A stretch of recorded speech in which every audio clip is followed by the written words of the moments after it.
Hello दोस्तों, नमस्कार, आदाब, सत श्री अकाल। क्या हाल है आप लोगों के? उम्मीद करता हूं अच्छे होंगे, सब कुछ कुशल मंगल होगा, सुरक्षित होगा।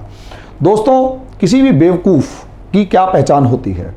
बेवकूफ़ की पहचान कई मामलों में अलग अलग तरीके से हो सकती है, लेकिन अगर एक नेता बेवकूफ़ हो तो वो सबसे पहले क्या दिखाएगा? सबसे पहले ये दिखाएगा कि जोश जोश के अंदर वो ऐसे काम कर जाएगा जो सबको अचंभे में डाल दे, और हो सकता है एक बार को वो इस मामले में कामयाब हो जाए और लगभग पूरी की पूरी जो रेवड़ है, या जिसे कहेंगे पूरी की पूरी जो जन सैलाब है, वो उसके पीछे पीछे उसकी ट्यून्स पे डांस करने लग जाए। लेकिन असलियत में भेड़िए की शेर की खाल में अगर भेड़िया हो तो असलियत में वो ज़्यादा दिन नहीं चलता है, और कभी ना कभी वो शेर उतर जाता है, शेर की खाल उतर जाती है और भेड़िया की असलियत जो है वो सामने आ जाती है।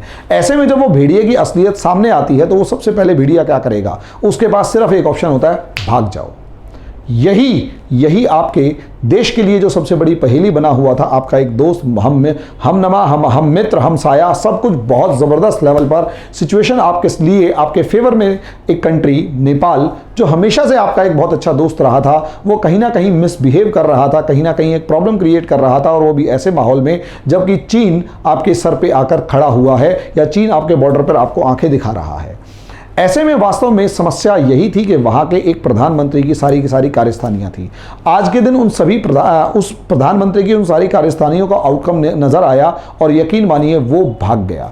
भाग कैसे गया, उस सिचुएशन का पूरा एनालिसिस करेंगे, लेकिन उससे पहले एक छोटा सा मैसेज। दोस्तों, हमारी लाइव क्लासेस चल रही हैं। आप लोगों को अगर मेरा पढ़ाया हुआ पसंद आ रहा है और मेरे से आप जुड़ना चाहते हैं तो घबराइए मत। आप हमारी क्लासेस को, लाइव क्लासेस जो क्लासरूम फीलिंग के साथ चल रही हैं, उसे अटेंड कर सकते हैं।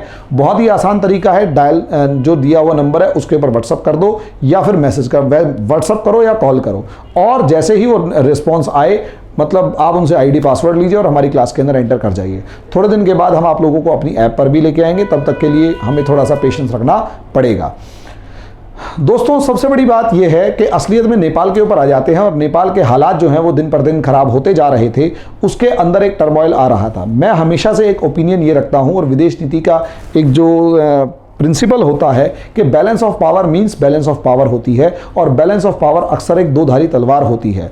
उस दो धारी तलवार को चलाने का जो तजर्बा है वो हर किसी के बस का नहीं होता, और अक्सर उस दो धारी तलवार के अंदर वो दो धारी तलवार अगर कोई नौसिखिया बंदा चला रहा हो तो सामने वाले को नुकसान कम होता है, और अपने आप को नुकसान ज़्यादा होता है, और अपने को गहरी चोट लग सकती है। इसीलिए उस दो धारी तलवार, नॉर्मली तलवार में एक तरफ धार लगाई जाती है, दो धारी तलवार आपको भी उतना ही नुकसान पहुंचा सकती है जितना कि सामने वाले को।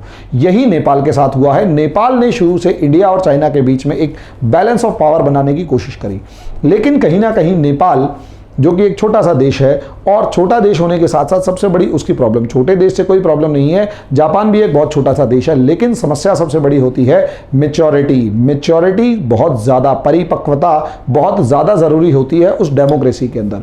और जब भी कोई देश नया नया डेमोक्रेटिक हुआ हो, यहाँ नई नई पॉलिटिकल पार्टीज आई, तो ऐसी सिचुएशन के अंदर उन नई नई पॉलिटिकल पार्टीज को देश चलाने का वो एक्सपीरियंस नहीं होता, और खासकर देश को तो वो फिर भी चला ले किसी भी तरीके से। सबसे बड़ी समस्या उनकी विदेश नीति के अंदर होती है कि विदेश नीति को किस तरीके से आगे लागू किया जाए।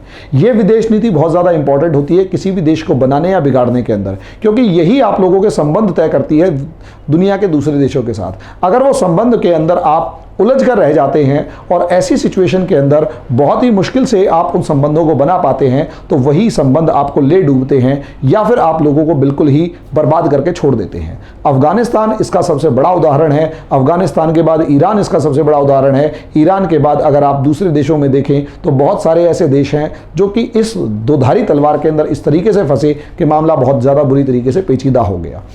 ऐसा नहीं है कि इसमें कोई कामयाब नहीं हुआ। सबसे बेस्ट एग्जांपल हमारे देश के जो प्रथम प्रधानमंत्री जवाहरलाल नेहरू हैं, जो first prime minister Jawaharlal Nehru हैं, उन्होंने इस बैलेंस ऑफ पावर को बहुत अच्छे तरीके से मेंटेन किया, और अपने आप में एक नाम, नॉन अलाइंड मूवमेंट, यानी गुट निरपेक्ष आंदोलन बनाया। उस गुट निरपेक्ष आंदोलन में उन्होंने सीधी सी एक फिलॉसफी बना ली कि ना तो हम अमेरिका के साथ जाएंगे, ना ही हम सोवियत यूनियन के साथ जाएंगे, हम न्यूट्रल रहेंगे। हमें दोनों से दोस्ती रखनी है और दोनों से दूरी बनाए रखनी है। ना कहूं से दोस्ती, ना कहूं से बैर। हमें ना तो बहुत ज़्यादा दोस्ती रखनी, ना किसी से हमने बैर रखना। हमने दोनों से समान दूरी बनाए रखनी है। ये principle of non aligned movement था, जो गुट निरपेक्ष आंदोलन था, उसका एक बहुत ही बेसिक प्रिंसिपल था, सिद्धांत था। ऐसी सिचुएशन में आप देखें तो नेपाल ने ही लगभग, और वो भी मैंने कहा दो धारी तलवार थी, 1971 में आपको लोगों को ना चाहते हुए भी सर्कमस्टेंसेस के कंपल्शन के अंदर, सर्कमस्टेंसेस के प्रेशर में, परिस्थितियों के दबाव में आपको रशिया के कैंप में जाना पड़ा, और फिर भी आपने उस सिचुएशन को बहुत अच्छे तरीके से हैंडल किया और आपका देश बहुत ही मजबूती के साथ एक बहुत ताकतवर देश बनकर उभरा। उसके पीछे बहुत सारे रीजन थे। उसके पीछे सबसे बड़ा रीजन था कि आप लोगों के पास एक एक्सपीरियंस्ड लीडरशिप थी शुरुआत के अंदर। उसके बाद दूसरे में कॉम्पिटेंट लीडरशिप थी, यानी बहुत ही योग्य लीडरशिप थी। उसके बाद आप लोगों की डाइवर्सिटी इतनी ज़्यादा है, आपके देश में अपने आप में ही चेक एंड बैलेंसेस इतने ज़्यादा हैं कि जल्दी से आप लोग गिरते नहीं हैं। लेकिन छोटे देशों के साथ सबसे बड़ी समस्या ये होती है कि आसानी से वो लोग कहीं ना कहीं जो छोटे 2 या 3 ग्रुप्स में बढ़ जाते हैं, और वो जो 2 या 3 ग्रुप्स हैं वो अपने आप को ही इस बैलेंस ऑफ पावर के गेम के अंदर बचा नहीं पाते और किसी ना किसी बड़ी शक्ति की गोद में जाकर बैठ जाते हैं। नेपाल के साथ भी ऐसा ही हुआ है, नेपाल के साथ भी यही कड़वी सच्चाई है। और उसका सबसे पहला जो मोहरा बने वो केपी शर्मा ओली बने, और ये केपी शर्मा ओली जो कि सत्ता की भूख इनके इर्द गिर्द ज़्यादा नज़र आ रही थी, और कहीं ना कहीं जो दूसरे लोग भी थे वो भी कहीं ना कहीं चाइना के फेवर में जाते हुए ज़्यादा नज़र आ रहे थे, और कहीं ना कहीं इस बैलेंस ऑफ पावर को नहीं समझ पाए, और आज के देश नेपाल को खड्डे, आज के दिन अपने देश नेपाल को खड्डे के अंदर ले जाते हुए नजर आ रहे हैं। इसमें सबसे बड़ा जो बुरा ठीकरा है वो केपी शर्मा ओली के सर पे फूट रहा है। असलियत में ये चीन की गोद में जिस तरीके से खेल रहे थे, माहौल वहीं से खराब हो रहा था, मामला वहीं से खराब हो रहा था। अब सवाल ये है कि ये असलियत में चीन की गोद में खेल क्यों रहे थे, उसके पीछे रीजन समझिए। रीजन इंडिया और नेपाल के बीच की प्रॉब्लम का भी समझिए। नॉर्मली अगर आप लोग देखें यहां पर तो नेपाल लगभग 3 तरफ से इंडिया से घिरा हुआ है। ऐसी सिचुएशन के अंदर नेपाल अगर 3 तरफ से इंडिया से घिरा हुआ है तो कल्चर कहीं ना कहीं नेपाल से जुड़ा है। इसके बाद कहीं ना कहीं जो ट्रेड है वो इंडिया से जुड़ा हुआ है, फिल्में इंडिया से, रोजगार इंडिया से, लगभग 80 लाख के करीब लोग जो हैं वो डायरेक्टली या इनडायरेक्टली इंडिया से जुड़े हुए हैं। ऐसी सिचुएशन के अंदर इंडिया का डोमिनेंस नेपाल के ऊपर होना स्वाभाविक है। अब ऐसे में हमने नेपाली को भी अपनी नेशनल लैंग्वेज माना हुआ है, तो नेपाल वाले लोगों ने भी हिंदी को अपनी नेशनल लैंग्वेज माना हुआ है। अब क्योंकि डेवलपमेंट हिंदी में ज़्यादा हुई है तो ऑब्वियसली बात है नेपाल के अंदर हिंदी ज़्यादा डोमिनेट करती हुई नजर आ रही है, तो कहीं ना कहीं एंटी हिंदी उनका अंदर एक गुस्सा रहता ही है। दूसरा, कहीं ना कहीं ताकतवर देश है तो छोटी मोटी सिचुएशंस के अंदर हो सकता है इंडिया और नेपाल के बीच में खटपट रही हो, 2 भाइयों के बीच में खटपट रहती है, इसमें कोई बड़ी बात नहीं है। बड़ा भाई छोटा भाई, इसमें अगर एक ताकतवर है दूसरा कमजोर है तो कमजोर वाला हमेशा सोचता है कि मेरे को बड़े वाले से दबना पड़ रहा है। ये एक स्वाभाविक सी परिणाम है, इसमें कुछ नहीं कर सकते। जो माँ है वो दोनों बच्चों को बराबर चाहेगी। बड़ा भाई भले ही अपने छोटे भाई को जितना मर्जी प्यार कर ले, लेकिन जो छोटा भाई है उसके दिल में नहीं तो उसकी वाइफ के दिल में या उसके परिवार में दिल में छोटी मोटी एक कसक रहती है कि हमारे साथ फर्क किया जाता है या फिर हमें दबाने की कोशिश की जाती है। वास्तव में ऐसा होता भी है, नहीं भी होता, यह डिपेंड करता है कि किस कंटेक्स्ट में यह कहा जा रहा है। लेकिन कई बार क्या होता है, छोटी छोटी बात को बड़े करके देखा जाता है, और ऐसे मामलों के अंदर हालात तब ज्यादा बिगड़ जाते हैं जब कोई नए प्लेयर की एंट्री आपके देश में होती है। नॉर्मली अगर आप देखें तो नेपाल शुरू से ही दोनों देशों के बीच में रहा, तो दोनों देशों के बीच में एक बहुत अच्छी सी एक सिचुएशन बनाने की कोशिश करता रहा जब तक उनका राज परिवार था। लेकिन नेपाल का जो झुकाव था वो इंडिया की तरफ बहुत ज्यादा था। हालांकि राजीव गांधी सरकार ने नेपाल के साथ कुछ ज्यादा सख्त कदम उठाए, जिसकी वजह से इंडिया और नेपाल के जो संबंध थे वो लगातार बिगड़ते चले गए। इस कहानी को फिर कभी किसी वीडियो के अंदर बता दिया जाएगा। अभी सिर्फ मैं आप लोगों को इतना समझा रहा हूं कि जो नेपाल है इसके अंदर नई नई डेमोक्रेसी आई, नया लोकतंत्र आया, और इस डेमोक्रेसी के अंदर स्वाभाविक सी बात है एक पार्टी कम्युनिस्ट बनना तय है।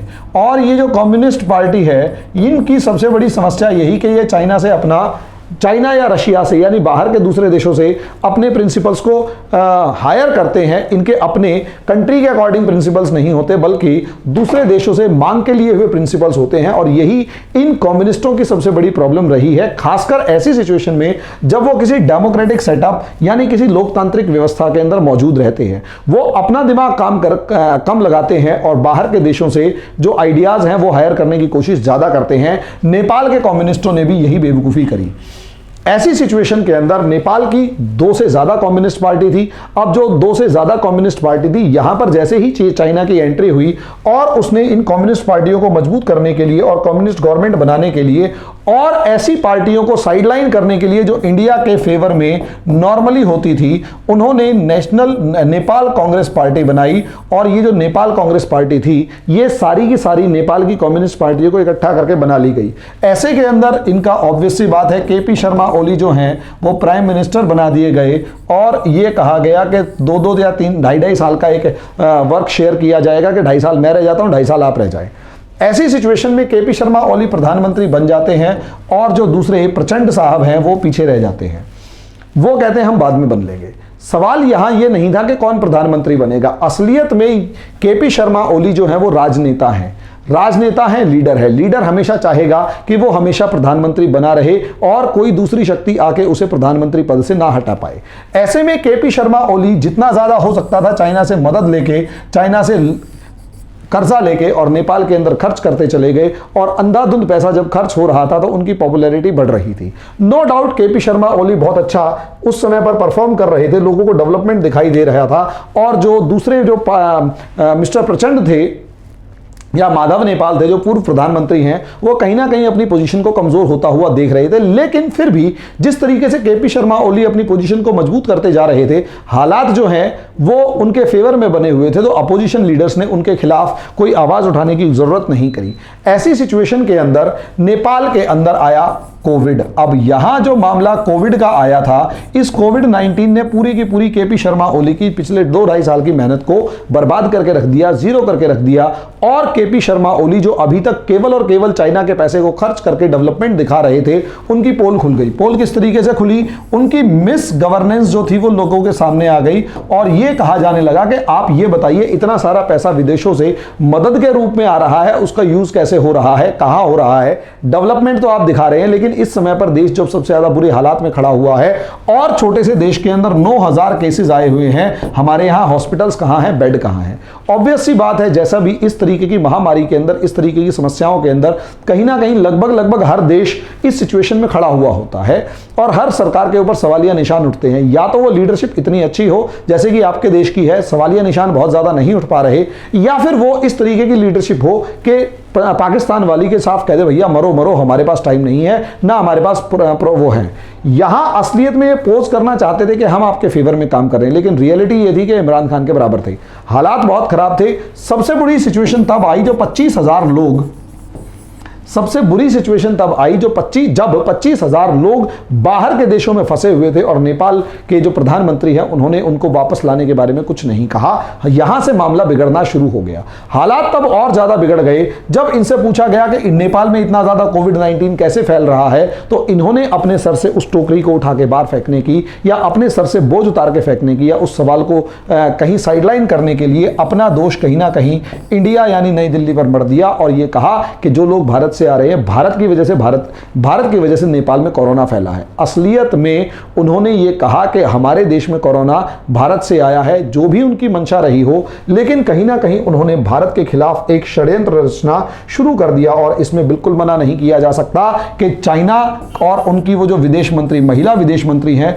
उनका इसमें बहुत इंपॉर्टेंट रोल है। उनके ऊपर यहां तक, और ये सच में नेपाल की मीडिया तक की 2 बातें मैं बता चुका हूं।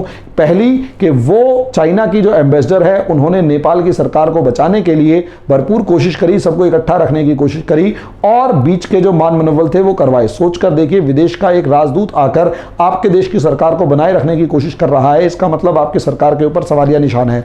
दूसरा, वो चाइना का जो एम्बेसडर है, वो चाइना की एम्बेसी नेपाल में इतनी ताकतवर हो चुकी है कि नेपाल पोस्ट, काठमांडू पोस्ट ने जब एक वुहान वायरस की फोटो छापी तो साफ धमकी दे दी कि हम आपको देख लेंगे, हमारे साथ फालतू पंगा ना ले, इस टाइप की एक धमकी दे दी। तो सोचकर देख सकते हैं नेपाल की जनता के अंदर भी कहीं ना कहीं आक्रोश था चाइना के खिलाफ। और समझदार इंसान तो इस चीज को समझेगा कि कहीं ना कहीं यार ऐसा नहीं हो सकता, हम एक सॉवरन नेशन है और दूसरा देश आकर, हम एक संप्रभु राष्ट्र हैं, सॉवरन नेशन है और दूसरा देश आकर हमारी सिचुएशंस को इस तरीके से हैंडल नहीं कर सकता जैसा वो चाहे। इसीलिए उसके ऊपर सवालिया निशान खड़े होने शुरू हो गए। इस केपी शर्मा ओली ने जब इस हालात को समझा तो कहीं ना कहीं यहां पर बॉर्डर डिस्प्यूट क्रिएट किया और लीपू लेक के मामले को उठाया। और वो भी उस टाइम पर लीपू लेक के मामले को उठाया जब बॉर्डर के ऊपर, गलवान वैली में बॉर्डर के ऊपर हमारे 20 सिपाही शहीद हो चुके थे। उसके बाद उस बॉर्डर इशू को उठाकर कॉन्स्टिट्यूशन में अमेंडमेंट करके, संविधान में संशोधन करके या कॉन्स्टिट्यूशन में अमेंडमेंट करके, कॉन्स्टिट्यूशन अमेंडमेंट लाके मैप जारी किया गया और उस मैप के खेल के अंदर पूरा नेपाल फंस गया। एक ऐसे पोज किया गया कि असलियत में एंटी इंडिया मूवमेंट डेवलप किया गया। एक तरफ तो ये इस्टेब्लिश कर दिया गया कि जो कोरोना वायरस है वो इंडिया की वजह से फैला है, और दूसरा एंटी इंडिया मूवमेंट जो था वो क्रिएट करने के लिए नेपाली नेशनलिज्म को आगे बढ़ाया। नेपाली नेशनलिज्म इस हद तक आगे बढ़ा कि जो नेपाली हमारे भाई हैं उन्होंने ही सड़कों के ऊपर इंडिया के खिलाफ प्रोटेस्ट करना शुरू कर दिया, और उसी संसद ने जो लगभग भारत की संसद को बहुत ही करीब से अपने आप को देखती है, वो पूरी की पूरी संसद जो है वो उस नक्शे को पास करने पर मजबूर हो गई। जो सही सोचने वाले लोग भी थे उनको भी बोलने से मना कर दिया गया। जो गिरी, वहां की जो गिरी नाम की एक सांसद थी, उनके घर के बाहर प्रोटेस्ट किया गया, उनके साथ धक्का मुक्की की गई और उनको एंटी नेशनल तक बोला गया, क्योंकि उन्होंने वो बात बोल दी थी जो उस समय पर लोगों को गवारा नहीं थी। क्यों गवारा नहीं थी? क्योंकि केपी शर्मा ओली जैसा एक प्रधानमंत्री जो निहायती बेवकूफ टाइप की बेवकूफाना हरकतें कर रहा था और देश को सिर्फ अपनी कुर्सी बचाए रखने के लिए देश को खड्डे में डाल रहा था, वो प्रधानमंत्री इस समय पर जानबूझकर ऐसे ऐसे जुमले उछाल रहा था, ऐसी ऐसी बातें उछाल रहा था कि पूरा देश उसमें उबलता जा रहा था। यहां इंडिया की गवर्नमेंट की सबसे बड़ी खास बात यह देखी, पेशेंस और टेकिंग नो डिसीजन। और बहुत ही सब बढ़िया तरीके से मैंने अपने एक सीनियर से पूछा, जो कि मतलब सीनियर क्या, मेरे एक जो हमारे पूजनीय हैं उनसे पूछा, जो कि फॉर्मर डिप्लोमेट भी रह चुके हैं। मैंने उनसे पूछा ये why India is not doing anything, ये इंडिया ऐसा क्यों नहीं कर रहा है, कुछ कर क्यों नहीं रहा है? तो उन्होंने बड़े हंस के जवाब दिया, taking no decision is also a decision. निर्णय ना लेना भी एक निर्णय है। You will see the results of this decision. आप इस निर्णय के जो परिणाम है वो देखेंगे। और सच में आज वो परिणाम नजर आने लग गए कि केपी शर्मा ओली की पोल खुल गई, चाइना की पोल खुल गई। जब ये खबरें मीडिया में फैली कि असलियत में इंडिया जो है वो तो अपनी 60 साल की जिस पोजीशन पर बैठा है वो बैठा ही हुआ है, असली जो एनक्रोचमेंट है, असली जो जमीन पर कब्जा है वो तो नेपाल कर रहा है। अब क्योंकि नेपाल असली जमीन पर चाइना नेपाल की जमीन पर कब्जा कर रहा है, जब ये खबर आई और रूई विलेज वाला जो मामला सामने आया, उसने पूरे के पूरे नेपाल की पोल खोल दी, पूरी की पूरी चाइनीज सरकार की पोल खोल दी, पूरी की पूरी चाइनीज एम्बेसी की पोल खोल दी, उस चाइनीज एम्बेसडर जो महिला चाइनीज एम्बेसडर है उसकी पोल खोल दी। और सबसे बड़ी बात, केपी शर्मा ओली जो अभी तक जानबूझकर उल्टे सीधे जुमले फैलाकर हमारे बॉर्डर के ऊपर, हमारे नागरिक के ऊपर गोली चलवाकर, बॉर्डर डिस्प्यूट क्रिएट करके, सब चीजें करके नेपाली नेशनलिज्म के ऊपर तैर रहा था, असलियत में वो सारा नेपाली नेशनलिज्म का जो गुब्बारा था, नेपाली राष्ट्रवाद का जो गुब्बारा था वो फूट गया। और अब सारी के सारे मामला केपी शर्मा ओली के सर पे आ पड़ा। और जितने भी यहां तक कि कम्युनिस्ट पार्टी के लीडर भी थे वो सारे के सारे केपी शर्मा ओली के खिलाफ आ चुके। और यहां पर केपी शर्मा ओली से क्योंकि उन्होंने दोनों पद ले रखे थे, प्रेसिडेंट की पोजीशन भी ले रखी थी और प्राइम मिनिस्टर की पोजीशन भी ले रखी थी, अब वो चिढ़ चुके थे। अब केपी शर्मा ओली से पहले तो ये कहा गया कि दोनों में से किसी एक से इस्तीफा दे दो। जब वो नहीं माने तो ऑब्वियस सी बात है, क्लियर वर्ड्स में लोगों के बीच में गुस्सा लगातार बढ़ता जा रहा था। और उस गुस्से का असर ये हुआ कि आज के कल ही का मामला है, यानी एक दिन पहले, यानी आज अगर थर्सडे है तो वेडनेसडे को वहां की सरकार ने केपी शर्मा ओली को स्पष्ट शब्दों में कह दिया, वहां की जो पार्टी थी, खासकर वही कम्युनिस्ट पार्टी जिसे चाइना वाले रूल कर रहे थे, भाई कहीं ना कहीं राष्ट्रवाद जो है, असली राष्ट्रवाद जब सामने आता है तो छलावा जो है वो हट जाता है, तो जो गुनहगार है वो सामने आ जाता है। और ऐसी सिचुएशन में जब वो भरम टूटता है और गुनहगार सामने होता है तो गुनहगार के पास सिर्फ एक ऑप्शन होता है, भाग जाओ। केपी शर्मा ओली ने यही किया। जब इन लोगों का जो भ्रम टूटा कि असली दुश्मन भारत नहीं चीन है और भारत तो हमारा भाई है और चीन हमारे देश के ऊपर कब्जा कर रहा है, रूई नाम के गांव के अंदर वो घुसते हैं चाइना के सोल्जर्स, चाइनीज सिखाने की कोशिश करते हैं, चाइनीज पढ़ाने की कोशिश करते हैं और सब चीज़ों को, उस देश को अपने देश में मिलाने की कोशिश, उस गाँव को अपने अंदर मिलाने की कोशिश करते हैं। जब ये सिचुएशन सामने आई, जब ये असलियत सामने आई तो लोगों को गुस्सा आया। वहां के नेताओं का अपना एक स्वाभिमान जो था वो जागा, अपनी जो वास्तविकता थी उसको उन्होंने पहचाना, अपनी अस्मिता को पहचाना, अपने देश की अस्मिता को पहचाना और केपी शर्मा ओली के साथ अगेंस्ट मोर्चा खोल दिया। जब केपी शर्मा ओली के अगेंस्ट मोर्चा खोला तो यहां पर केपी शर्मा ओली, भाई ये अभी बजट सेशन आने वाला था, अब इस बजट सेशन, क्योंकि सावन के महीने में वो लोग बजट स्टार्ट करते हैं तो 1 जुलाई से बजट आता है, 1 या 3 जुलाई जो भी होता है, तो उस 3 जुलाई को जब ये बजट आने वाला था तो उस बजट के अंदर उन्होंने ये कहा कि ठीक है बजट पास करेंगे, लेकिन बजट पास करने के अंदर उन्हें ये डर लग रहा था कि कहीं वहां की जो संसद है वो नो कॉन्फिडेंस मोशन यानी अविश्वास प्रस्ताव ना लेके आए। अविश्वास प्रस्ताव लेके आती तो उनके पास वैसे ही सांसद कम थे, सांसद कम थे, सरकार गिर जाती और इन्हें प्रधानमंत्री पद से त्यागपत्र देना पड़ जाता। इसलिए इन्होंने यहां पर एक चाल खेली, भाग गए। कैसे भाग गए? उन्होंने राष्ट्रपति को लिखकर भेजा कि जी एक काम कीजिए, प्रोमलगेशन कर दीजिए, यानी इसको अस्थायी तौर पर जो संसद है उसको अस्थायी तौर पर छुट्टी कर दे, मतलब छुट्टी पर भेज दीजिए कि अब संसद की बैठक समाप्त होती है, आप एक काम कीजिए अस्थायी तौर पर स्थगित कर दीजिए, अगली बार जब सेशन बुलाएंगे तब देखेंगे। केपी शर्मा ओली जब पद छोड़ के भाग जाते हैं और ऐसे में संसद ही नहीं बैठी होगी तो अविश्वास प्रस्ताव नहीं आएगा, अविश्वास प्रस्ताव नहीं आएगा तो वो अपनी पोजीशन बचाने में कामयाब हो जाएंगे और अब कहीं ना कहीं सांसदों की खरीद फरोख्त शुरू होगी। चीन की सरकार, चीन की मीडिया को, चीन की जो चीनी कम्युनिस्ट पार्टी है उसको अब अपने खेल खेलने का दोबारा से मौका मिल जाएगा। लेकिन यहाँ पर भारत जो है वो चुपचाप टकटकी लगाए पूरी परिस्थितियों को देख रहा था और अभी भी आगे ही देखता रहेगा। जो भी इनके डिप्लोमेटिक लेवल पर काम कर सकते हैं वो करेंगे और कहीं ना कहीं केपी शर्मा ओली जो कि कहीं ना कहीं भारत के अगेंस्ट स्टैंड लेने के लिए जाने जा रहे हैं और बहुत ही मजबूती के साथ भारत के अगेंस्ट स्टैंड ले रहे हैं, ये कहीं ना कहीं कुछ दिन के लिए तो अपनी पोजीशन को बरकरार रखने में कामयाब हो गए हैं, लेकिन आगे कितने दिन तक ये अपनी पोजीशन को बनाए रख पाएंगे इस चीज़ का कोई भी जवाब नहीं दिया जा सकता, इस चीज़ के बारे में जल्दी से नहीं कहा जा सकता। तो दोस्तों परिस्थितियों पर नज़र बनाए रखते हैं, देखते हैं हालात कहाँ तक जाते हैं और किस हद तक हम इन सिचुएशंस को समझ पाते हैं। अभी के लिए तो इतना ही है, अगले वीडियो के अंदर मैं आप लोगों को जो भी परिस्थिति डेवलप होगी उस चीज़ के बारे में बताऊंगा। फिलहाल तो इतना है कि केपी शर्मा ओली भाग चुके हैं और भारत की स्थिति यहाँ पर मजबूत होती जा रही है और चीन ने जो भी प्रपंच रचा था, चीन ने जो भी प्रोपेगेंडा एस्टेब्लिश किया था वो सारे सबकी हवा निकलती जा रही है और नेपाल हमारे जो दोस्त था वो अपने असली स्वरूप में आकर हमारे साथ खड़ा होता हुआ नजर आ रहा है। हालात जो हैं वो इंडिया के पक्ष में आ रहे हैं और चाइना ने अब तक जो भी मेहनत करी थी वो पानी में मिलती हुई नजर आ रही है। ऊपर वाला भी सब देख रहा होता है, भगवान सबके साथ है और बुराई के साथ तो कभी भी नहीं हो सकता।